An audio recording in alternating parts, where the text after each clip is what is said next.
কল্যাণী এমসের সামনে আজকে আমাদের বিক্ষোভ মিছিল হচ্ছে। তো আমরা সবাই জানি কল্যাণী এমস একটা ভারতবর্ষের বড় প্রতিষ্ঠান। এখানে ফ্রি অফ কস্টে চিকিৎসা হয়, আপনারা সবাই জানেন। আর এখানে ওই লোকজনের এনগেজমেন্টের অ্যাপয়েন্টমেন্টের অনেক বড় সুযোগও আছে। কিন্তু এখানে দেখা যাচ্ছে এই এমএলএ, ওই এমপি, এই মন্ত্রী সবাই মিলে হিজ হুজ নিজের লোক ঢুকাচ্ছে, নিজের পার্টির লোক ঢুকাচ্ছে। কিন্তু এই এমসের এলাকায় যে আদিবাসী বহুল এলাকা আছে, তো এদেরকে ডিপ্রাইভ করে, এদেরকে বঞ্চিত করে, কোনো রিজার্ভেশন কোটা মেনটেন না করে। তো ডাইরেক্টর অথরিটি নিজের মতন খেয়াল খুশি মতন লোক ঢুকাচ্ছে।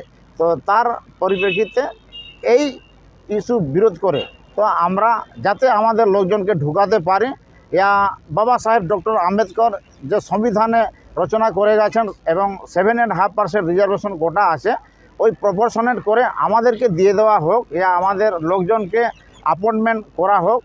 এই ইস্যু রেখে আজকে আমরা বিক্ষোভ সমাবেশ তথা মাস ডেপুটেশন অর্গানাইজ করেছি। গত বছর আমরা 2023 সালের ডিসেম্বর 4 তারিখে অর্গানাইজ করেছিলাম, ডেপুটেশন দিয়েছিলাম।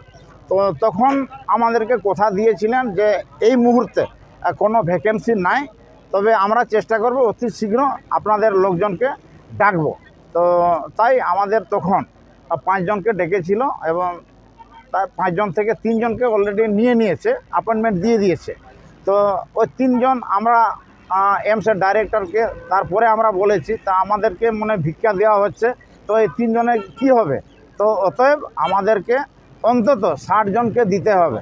তো এখানে 1000 শয্যা 1000 বেডের হসপিটাল, প্রচুর লোক আনঅথরাইজলি ইলিগালি এমএলএ এমপিরা ঢুকিয়েছেন।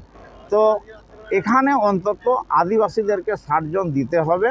তো ওই আশা রেখে আজকে আমরা আবার ডেপুটেশন দিতে এসেছি। আমরা সিদ্ধান্ত নিয়েছি, যদি এবারে ডেপুটেশন দিয়ে বিক্ষোভ সমাবেশ এখানে প্রদর্শন করে যদি আমাদের কোনো ফ্রুটফুল না হয়, আমরা এটাই ডিসাইড করেছি যে আজকে আমরা এখানে 500 মতন লোক এসেছি। তো এরপরে 5000-এর মতন লোক আসবো। এলাকার প্রতিটি গ্রাম থেকে সবাইকে নিয়ে আসার চেষ্টা করব এবং এমসে তালা ঝুলাবো। একটাই কথা, তালা ঝুলাবো, কাউকে ঢুকতে দেব না, কাউকে বেরোতে দেব না। কিন্তু মানবিকতা খাতিরে পেশেন্ট কনসার্নিং ডক্টর এদেরকে আমরা এলাও করব, অসুবিধা নাই। কিন্তু অ্যাডমিনিস্ট্রেটর যারা আছেন, ডাইরেক্টর, ডেপুটি ডাইরেক্টর, ওদেরকে তালা বন্ধ করে রেখে দেবো।